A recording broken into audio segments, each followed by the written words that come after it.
বাড়িতে দেখা যাবে না? আমার ছোট ছোট আমরা পরিবার সাধারণ আমরা গরিব মানুষ থাকি, আসছি।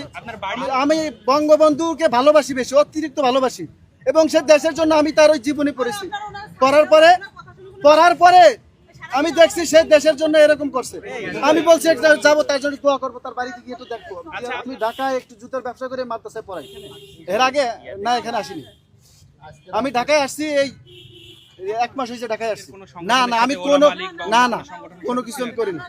আমি বঙ্গবন্ধুকে এবং তার সপরিবারকে এই 5ই আগস্টে যে তার নির্মমভাবে হত্যা করছে, এই দেশের জন্য যে সবকিছু দিল, আজকে তার কবরটা জিয়ারত করা কেন নিষেধ হবে?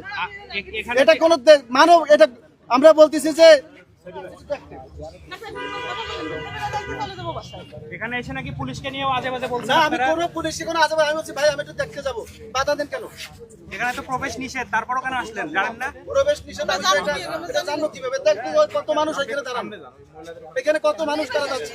সাংবাদিক আজকে 15ই আগস্ট যে জাতি এই দেশের জন্য জীবন দিল, এই দেশটা যে গড়ল, তার আজকে তার জিয়ারতটা করা যাবে না? তার কবর তার বাড়িতে দেখা যাবে না? আজকে এই দিনে হত্যা করছে, তার সব পরিবারকে নির্মমভাবে এখানে শহীদ করা হয়েছে, এটা দেখা করা যাবে না? তার বাড়িটা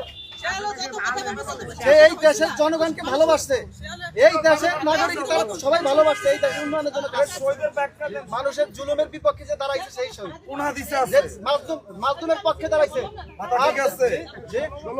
যে ন্যায়ের জন্য তো আমরা সবকিছু করছি ভাই, ন্যায়ের জন্য তো সবকিছু করছি। ন্যায়ের জন্য যারা জীবন দেবে তারাই তো সবকিছু হবে। আমরা সবাইকে, শেখ পরিবার সবাইকে ভালোবাসি। শেখ হাসিনা এই দেশের জন্য যা করছে, এই দেশের কেউ করে নাই।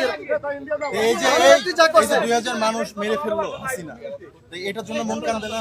তার চাটুকার যারা তারা মারছে, হাসিনা নিত্য হাসিনার চাটুকার যারা তারা